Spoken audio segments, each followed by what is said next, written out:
So I made a video about how we can be more in tune with our men. We can be more respectful, how we are doing things, and our actions may show that we are undermining their respect and their leadership and this, that, and so forth. And I don't think that my ladies were receptive to that as I thought that we probably would be. Maybe I'm naive because I'm thinking that, hey, we want to do differently and we want to do better.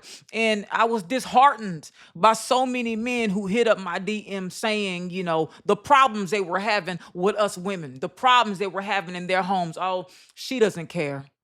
She doesn't listen. It don't matter. I'm on my way out. And ladies, I'm gonna tell you something. If you knew how many of your men were sending me those, I promise you would learn how to listen to somebody. But if you don't want to listen, then you can't. No one can change that. You have to be. Someone has to be ready, and that's with any of us. You have to have a heart posture that's receptive, and it's looking like women, we don't have a receptive heart posture overall. We really don't. We are so gone in our emotion and how we feel that we don't even have the self-awareness or the accountability to step aside and say, you know what, let me put my feelings on the back burner. I'm really starting to think that we don't know how. Do you not know how to make things not about you? Do you not know how to make a safe environment? Because if you was to see my on TikTok, sometimes on YouTube, and right now on Instagram with these last few posts, I mean, these fellas are, and I'm gonna be honest, and I hate it, but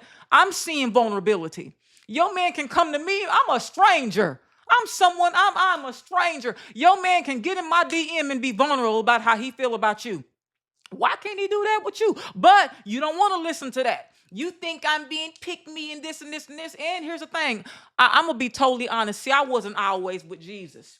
You know another reason why you should listen to me? Because back in my day, before Christ Jesus, I had no problem bagging one of your men. I had no problem doing it. And I'm gonna be real with you. Y'all make it so easy. Y'all make it so easy. And it looked like you making it easier. And I'm not giving a man a pass. I'm just saying it's in all of our nature. Baby, starving people gonna eat. A vulnerable man is gonna find him a safe place. A man that needs to be valued overall, he is going to go where he is valued. And so there are things that we can do as women to make your man feel more valuable. But I am just I'm disheartened and afraid that maybe the fellas are right. Maybe we don't care. Maybe it's all about what makes you feel desired and what makes you feel valuable. And even as I'm gonna go ahead and say, even as women of God, we don't want to be better women of God. We don't want to be of a meek and mild spirit. And let me say what a meek and mild spirit is. Meek means that you have authority, you have power, but you choose not to. There was many times in my marriage where I knew I was not wrong. I knew I wasn't, wrong in being upset or whatever. And the Holy Spirit still said, go in there and apologize to your husband. Not because there was anything wrong, but because he needed that to make him feel respected. And I'm afraid that we not even listen to the voice of God and wanting to be a good woman. You have in Hebrews 5, it talked about ears that don't hear. And if you have ears that don't hear, baby, then that's perfectly fine. If you don't want to be better for you, for, your children, for modeling the behavior of how a woman should be, then baby, I'm sorry, it might not be no hope for you. But for all five of you, for all five of you who do want to, let me help you today and give you some tips on how to make your man feel special. Because it's a few of you out here, and it's not a lot that really do care about keeping your relationship. Because see, you got a good man. You got one that works hard. You have one that cuts the yard. You have one that coaches the ball team. You have one that'll bring home a check and be a good steward over it. You have one that pray with you, go to church with you. You have one that keeps in good shape, makes you feel good. And so whenever we aren't seeing these things, and whenever you looking down the list that you have a man of quality, so we won't miss these things, let's work on some things that we can pour back into him. Now, women, I know we like to talk. Sometimes I need us to learn, and I'm learning this, to be quiet and make it all about him, to say, baby, I want to talk about your day. I want to talk about whatever's going on at your job. A lot of times, the men, they're silenced. They don't feel like they have a place to do that. Yes, he does. His place to do that is with you. I love it when I do hear a few men say, "Oh, my woman is my best friend. My wife is my best friend. I can go home and I can talk to her about this. I can be silly. I can. This is what's needed."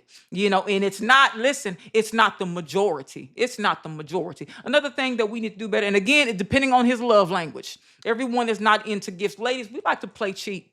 I don't like that we like to play cheap with our men, but then when it comes down to us, we don't want them playing cheap with us. Now, if you're the type of woman that stuff doesn't mean anything to you, that's fine. Me, I like wine and dining. I like five-star restaurants. I like gifts. So you know what? When it comes down to giving that back, don't play him cheap and take him to Cheddar's. Hey, take him to a five-star meal. Say, baby, I booked us a reservation. I got somewhere. Matter of fact, I laid your clothes out.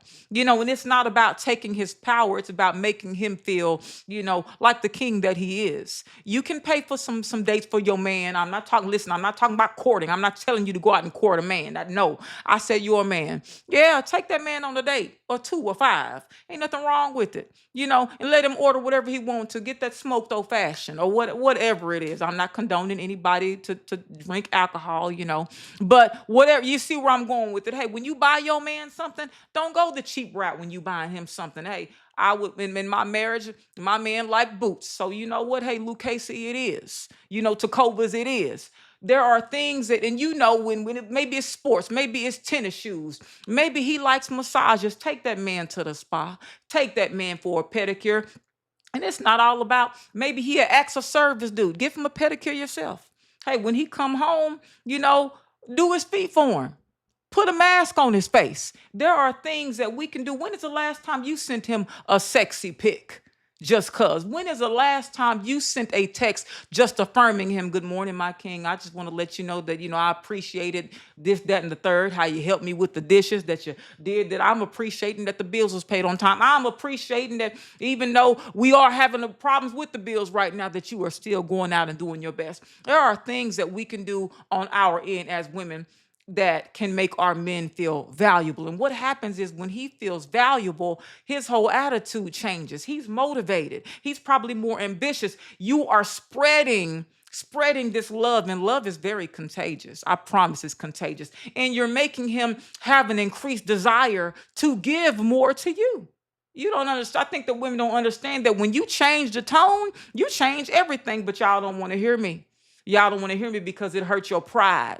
It hurts your ego. It makes you look in the mirror and look at self-awareness and be accountable. And unfortunately, women, we the worst. We don't like to do that. It just really hurts your pride, and pride comes before for a fall, and you will lose that man based on your pride. If there's everybody, male and female may have the one that got away in this, but women more so. You don't let a lot. I know I have. You done let a few good ones go just based on your own mess. Now, when you didn't know any better, you didn't know any better. But when someone is trying to help you bring awareness to what your mom and big mama taught you wasn't right, baby. What you saw growing up was not right. What you saw in about being a nagging woman and a woman who's always trying to press him and beat him down, it wasn't right. You're going to lose him. And you're probably going to lose him to someone who has mastered the art of watching everything that you have done wrong and saying, hey, back in my day again, I had no problem taking notes that, okay, she do this wrong, this wrong, this wrong, this wrong, and I know everything to do right. On top of everything that I already got, but y'all don't want to hear that. Y'all just want to get me, oh, he cheated on me. Oh, he did. No one is accountable for any behavior, because for every action, there's a reaction. No one is accountable for any behavior that may provoke that.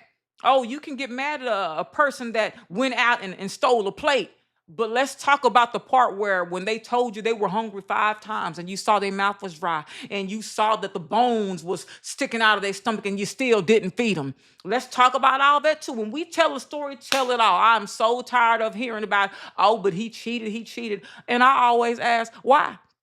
I'm not talking about some men are just dogs. They have no self-control. We talked about this a few weeks ago. They have no self-control. They have no, discipline. I'm not talking about that. I'm talking about the good ones that were just kind of driven to a bad choice because they were provoked. I don't care. I don't care how you feel about it. A lot of times they are provoked, and you the one doing the very provoking, and it happened by accident. But you don't want to hear me. One female got in my comments and she was mad that I said female. You said female. She missed everything I said because I used a terminology that she didn't like. So it messed up the whole message for her. This is the problem, ladies. This is the problem. You will look at one thing that triggers you instead of being mature enough to say, okay, I can spit out seeds and still eat the watermelon. No.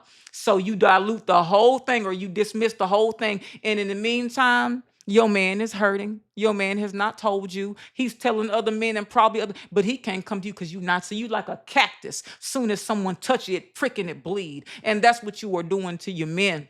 And someone is trying to come along and empower you to say, hey, you got it. You can do it. You can do better. You can do. He's still with you. It might be still some hope, but you don't want it. So hey, makes me know never mind what you do. That's more good men out here for the woman who does want to who wants to do better and wants to succeed and wants to go against this terrible statistic rate of black baby mamas and actually get a ring and a wedding date.